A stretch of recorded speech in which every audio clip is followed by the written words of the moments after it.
vocês? Eu espero que sim. Sejam muito bem-vindos aqui ao Alô INSS, mais um boletim informativo e olha só, mudou tudo.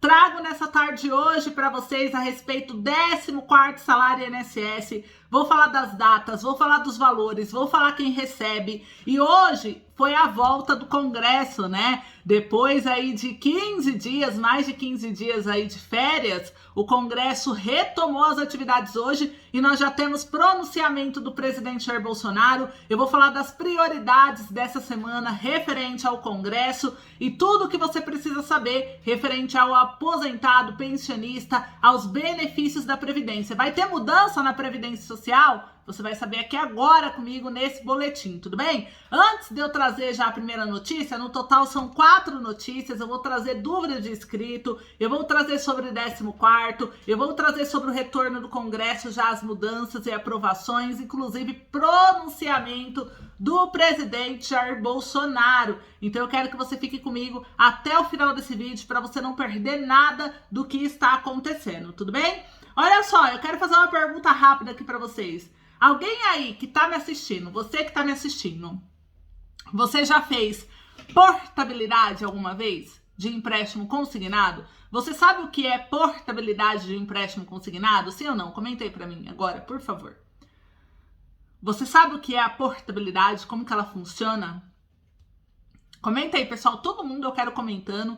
Sim ou não? É importantíssimo, porque eu vou trazer uma informação referente a esse assunto também pra vocês, tá? Mas enquanto vocês vão comentando aí, eu vou começar o vídeo. Eu quero rapidamente agradecer a todos os inscritos pelo carinho, pela companhia, pela audiência e convidar você que é a primeira vez aqui no canal a se inscrever. Aqui embaixo do vídeo tem um botão escrito inscreva-se em vermelho. Para quem ainda não é inscrito no canal, Alô INSS é um canal exclusivo focado em aposentados, pensionistas, beneficiários da Previdência Social e é uma grande honra para mim, um grande prazer ter cada um de vocês todos os dias me fazendo companhia. Tem alguém aí que assiste todos os dias o Alô INSS? Comenta aí, quero saber. O Alô INSS, ele traz tudo que você precisa saber relacionado aos direitos do aposentado, do pensionista, aos direitos da Previdência e também outros direitos, né, que abrange vocês beneficiários, pessoas idosas, pessoas com deficiência, porque direito é dinheiro, pessoal, quando se fala de programas sociais, de políticas públicas. Então é importante você saber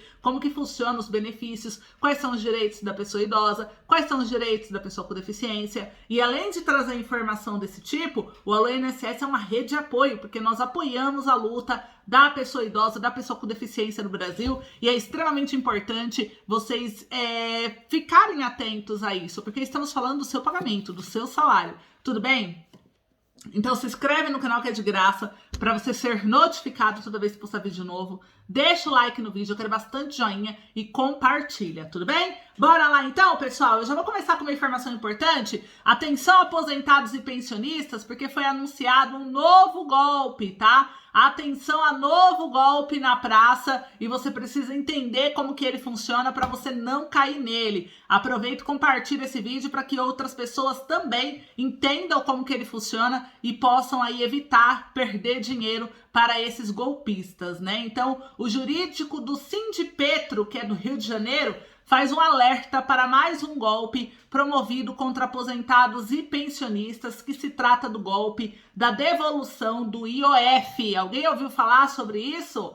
Comenta aí para mim nos comentários. Você ouviu falar sobre o golpe da devolução ou ouviu falar sobre devolução do IOF, pessoal? Pessoas mal intencionadas estão ligando em nome da Previdência Social, indicando a devolução do imposto sobre operações financeiras, que é o IOF, que ele foi descontado por ocasião da aposentadoria e pedem dados. Para dar credibilidade ao golpe, se dizem representantes do Ministério da Previdência Social e do Trabalho, enviando cartas timbradas do INSS, realizando a abordagem via eletrônica, por e-mail, por aplicativo de mensagem instantânea como o WhatsApp, e o nível de sofisticação do golpe é grande, pois nos contatos exibem tela com todos os dados da potencial vítima de posse de dados que se aposentou, como, por exemplo, o valor da aposentadoria. Além disso, utilizam até um serviço 0800 que é falso,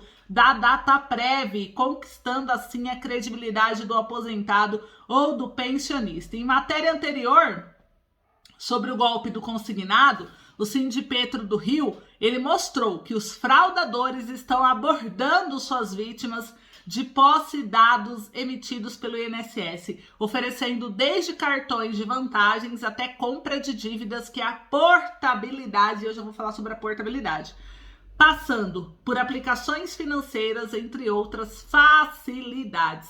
E a Dataprev e o INSS são questionados na justiça, né? Em junho de 2021, o site Consultor Jurídico, que é o Conjur, ele publicou uma notícia sobre uma ação civil pública na justiça, na 17ª Vara da Justiça Federal de Minas Gerais, contra o INSS e também a Dataprev, por vazamento de dados. A ação é proposta pelo Instituto de Defesa Coletiva. Quem quiser acompanhar, o número do processo é o 0411 89 84 2021 401 3800. Todo mundo consegue acompanhar porque é uma ação civil pública, tá?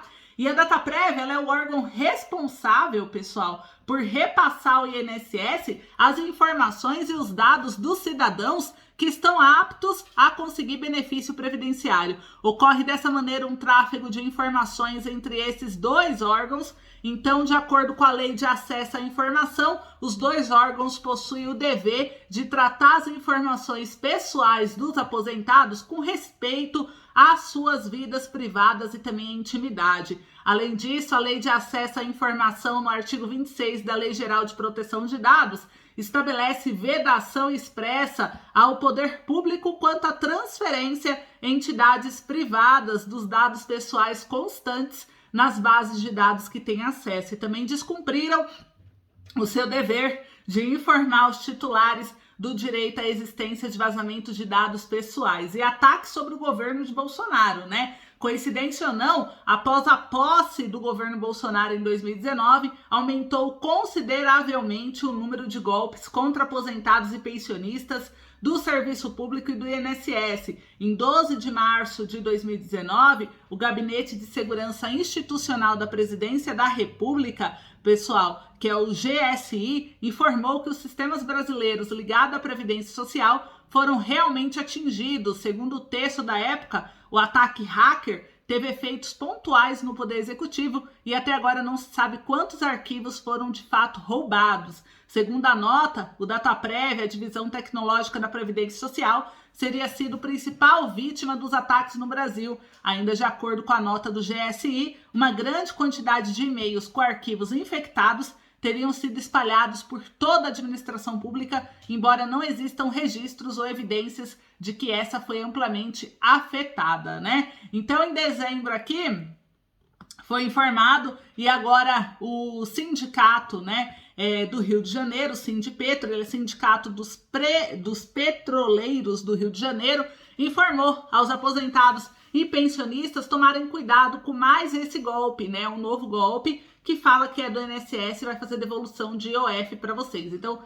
não caia nessa, o INSS não entra em contato assim com vocês. Tudo que tiver dúvida em relação ao INSS, liga no 135 ou entra no aplicativo do meu INSS. Eles não fazem nada, eles não falam para você enviar nada por e-mail, nada por WhatsApp, isso não existe. Então é golpe na certa e você precisa entender para você não cair neles, tudo bem? Muito bom. Agora eu vou trazer uma informação aqui, que é a dúvida de um inscrito do canal. Daqui a pouco eu vou trazer 14º salário, vou falar sobre datas, sobre valores, sobre quem recebe, vou trazer novas informações a esse projeto de lei tão importante, tão esperado pelos aposentados e pensionistas.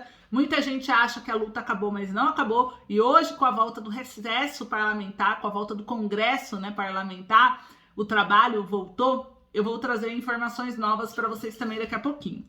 Mas antes, eu quero trazer a dúvida de um inscrito do canal, que é a Nairza Olímpio. A Nairza, ela diz o seguinte: Ana, eu tenho uma dúvida sobre empréstimo. Eu peguei emprestado R$7.000 e eu vou pagar 28 mil. Olha o caso da Nairza Olímpio, que isso pode estar passando por você. Ela pegou R$7.000 e vai pagar 28 mil.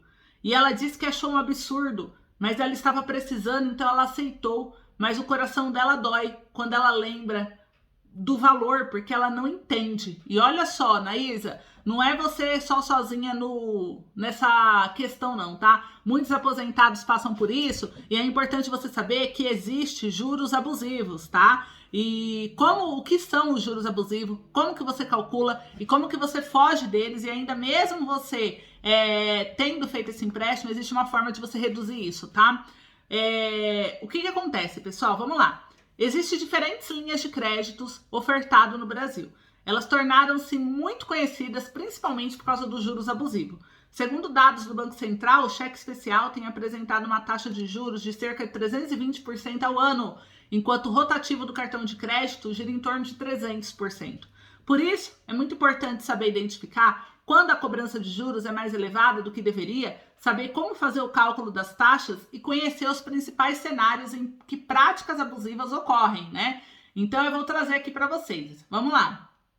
O primeiro é o que são os juros abusivos. Nada mais é do que a remuneração cobrada pelo empréstimo de dinheiro.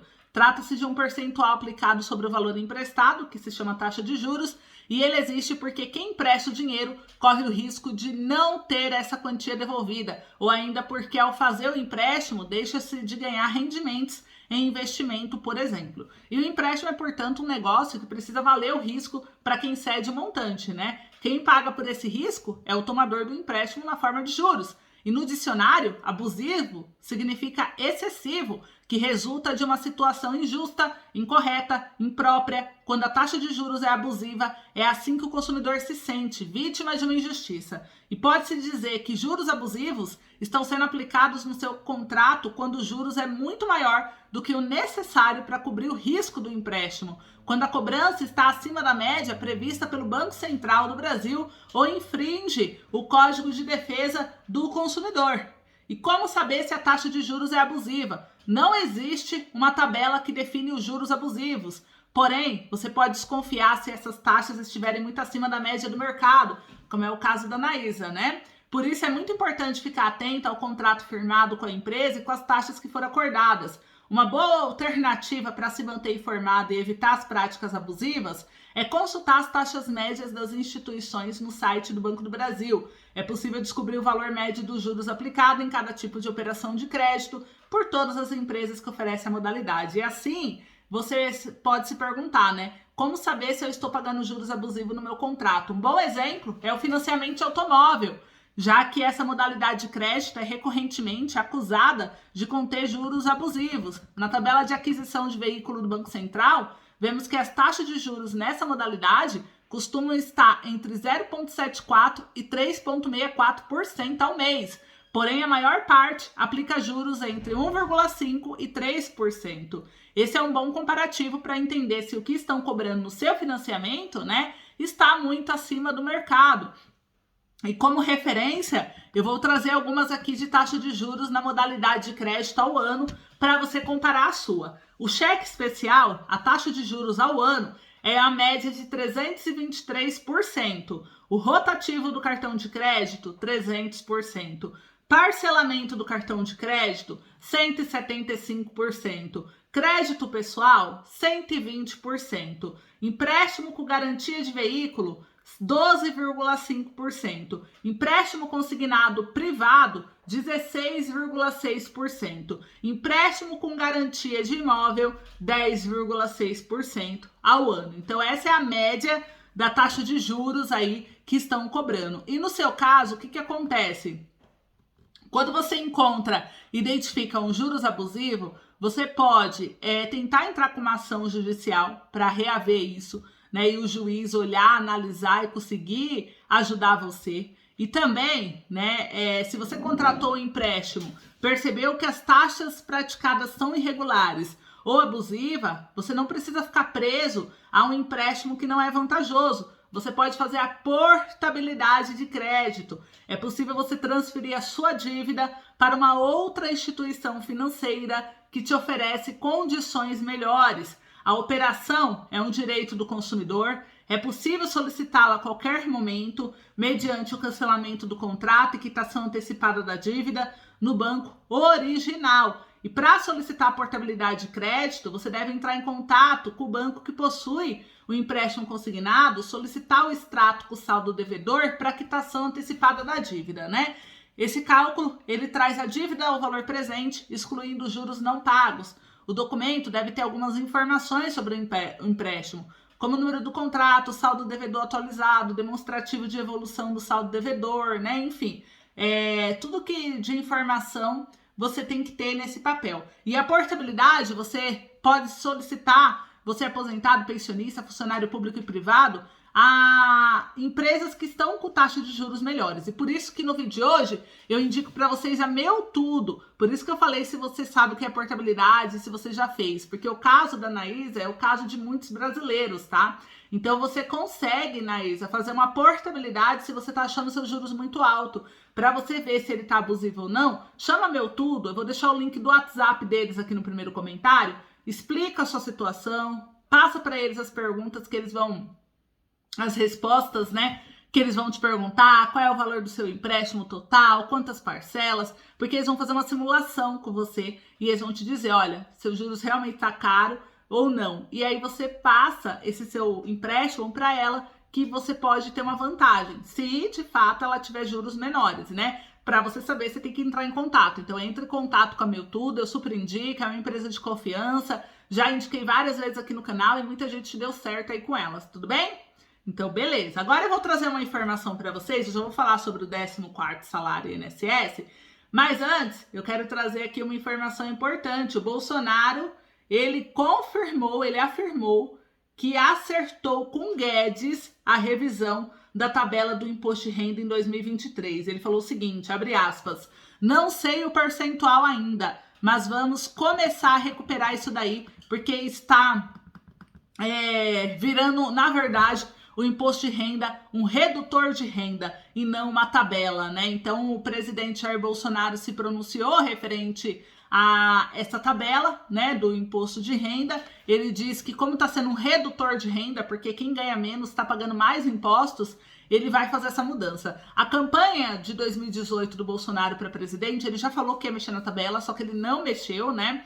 E aí se passaram 4 anos, agora ele tá dizendo que se ele se reeleger, ele vai mexer. O que vocês acham sobre isso? Você acha que ele vai cumprir a promessa dele? Porque ele teve 4 anos para fazer isso e não fez, né? Não atualizou a tabela e o pobre tá pagando. Tanto que ano que vem, em 2023, quem recebe um salário mínimo e meio vai começar a pagar imposto, que é um absurdo, pessoal. Eu já trouxe matéria aqui para vocês mostrando que lá em 94 você tinha que ganhar 8 salários mínimos para começar a pagar imposto no imposto de renda no salário, né? Hoje você ganha menos de 2 salários, você tem que pagar. Quem ganha 1.900 paga, né?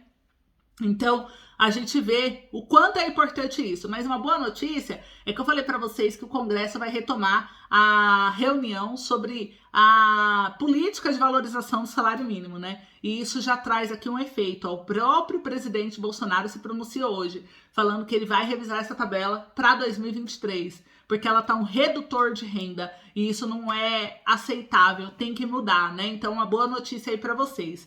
Bolsonaro, então, se pronunciou sobre isso, eu achei extremamente importante. O Congresso, né, tá com 2.677 projetos parados que já foram aprovados, tá?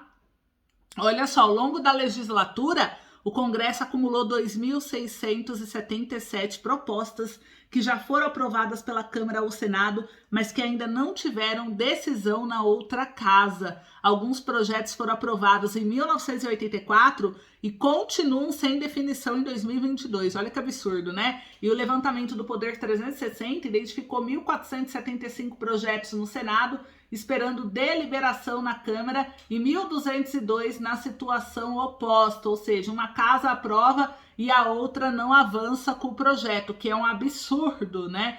E as regras permitem o acúmulo de propostas, né? Então, a gente, infelizmente, a gente precisaria mudar isso, né? Para que o Congresso pudesse aí ter um prazo para poder votar. Se uma casa legislativa votou um projeto, a outra casa tem que ter um tempo, aí um prazo limite para poder votar isso, né? Não é possível aprovar e o projeto ficar parado, é um absurdo, é um desrespeito, né? E o Congresso retomou as sessões, pessoal, com 3 medidas provisórias prestes a perder validade. A cúpula do Congresso agendou esforço concentrado já para essa semana para votar textos e então liberar os parlamentares para a campanha eleitoral nos estados. Após o recesso de 2 semanas, o Congresso Nacional volta ao trabalho sob pressão para votar medidas provisórias com vencimento previsto antes das eleições, se não acabarem de ser apreciadas pelos parlamentares.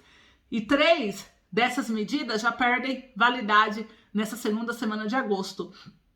E para votar outras matérias sem atrapalhar tanto os políticos a participarem das campanhas eleitorais nos estados, o presidente da Câmara, Arthur Lira, e também o presidente do Senado, Rodrigo Pacheco, convocaram um esforço concentrado para essa primeira semana de agosto, né? Houve sessão de plenário na Câmara marcada, inclusive para amanhã, dia 3 de agosto, tá? Já está marcado no Senado. E olha só, no momento, a previsão é que haja somente um novo esforço concentrado nos primeiros dias de setembro, antes das eleições de outubro. Apesar de haver uma pauta de votação dos deputados, não há formalmente um acordo para que todos os textos previstos sejam analisados em plenário nessa primeira semana. Além das MPs prestes a vencer, o governo do presidente Jair Bolsonaro quer aproveitar o esforço concentrado para que o Congresso vote projetos e outras medidas que são de seus interesses, né? Para tanto, deve haver reunião de líderes na Câmara nessa própria semana para tentarem um consenso sobre os textos. Então a gente vai olhar, tem a MP 1108, que altera a CLT para regulamentar mais segurança jurídica ao trabalho híbrido, aquele exercido de forma presencial e remota. O relator é o deputado Paulinho da Força. Tem também a MP 1109, que trata do trabalho em situação de calamidade pública, como durante a pandemia, e regulamenta o trabalho remoto. Tem a medida provisória 1110, que estabelece novas datas para o recolhimento de encargos por parte de empregadores domésticos e ainda apresenta regras adicionais sobre o programa de simplificação do microcrédito digital, que é o SIM, né? Que ele foi lançado aí pelo governo em 18 de março. E ainda tem as medidas provisórias que estão com o governo, né? Tem a medida 1118 de 2022, que trata de créditos da contribuição para o PIS/PASEP e da Confins vinculados à comercialização do combustível. A medida 1112 para instituir o programa Renovar, de um aumento da produtividade da frota rodoviária no país. Tem outros projetos de lei na fila também, para poder estabelecer critérios para criptomoedas, regular o mercado nacional de ativos virtuais, entre outras. Então vai ter muita discussão essa semana referente a essas prioridades, como vocês viram. A gente vai acompanhar tudo de perto, né? O Congresso volta com a pauta cheia de vetos também e medidas provisórias, e a gente vai acompanhar tudo isso junto com vocês. Então fiquem ligados aqui no canal, fique até o final para você não perder, tá bom? E olha só, mais uma informação agora sobre o 14º, né? Como o Congresso retomou as atividades, pessoal, agora a gente vai começar aí uma pressão muito forte em cima de deputados para conseguir aprovar o 14º salário. Se o 14º salário conseguir caminhar, conseguir avançar, se o governo mostrar sensibilidade aos aposentados, já que ele está ajudando vários grupos, até caminhoneiros, né? Então, se o governo decidir ajudar os aposentados de verdade, eles criam logo essa comissão e eles aprovam aí alguma ajuda financeira ao aposentado. E para o 14º salário INSS, né, o que mudou tudo, né? Segundo aí o próprio deputado Ricardo Silva, eles estão tentando fazer um salário mínimo de ajuda aos aposentados, tá? Talvez limitar a quem recebe até 3 salários mínimos, os demais beneficiários talvez não tenham aí o benefício, são algumas sugestões, tá? Se isso acontecer, as datas para receber o 14º, se conseguir alguma aprovação, seria para o final de ano, em dezembro, tá bom? No lugar do 13º, os valores limitado a um salário mínimo, que esse ano seria 1.212, e quem recebe seria aposentados, pensionistas e beneficiários que têm direito ao 13º. Por enquanto, são essas as informações que eu recebi. A gente vai acompanhar a evolução, né, dessa briga aí, dessa cobrança por uma ajuda financeira aos aposentados. Só que não adianta acompanhar, tem que acompanhar e lutar. Então eu convido vocês, eu convoco os aposentados e pensionistas do Brasil a nos ajudar nessa luta. Tamo junto? Então compartilha o vídeo, senta o dedo no like e eu espero vocês no próximo vídeo, porque à tarde vai ter novidades, inclusive sobre as votações que tá tendo já no Congresso, tudo bem? Então eu espero vocês no próximo vídeo. Um abraço, até logo!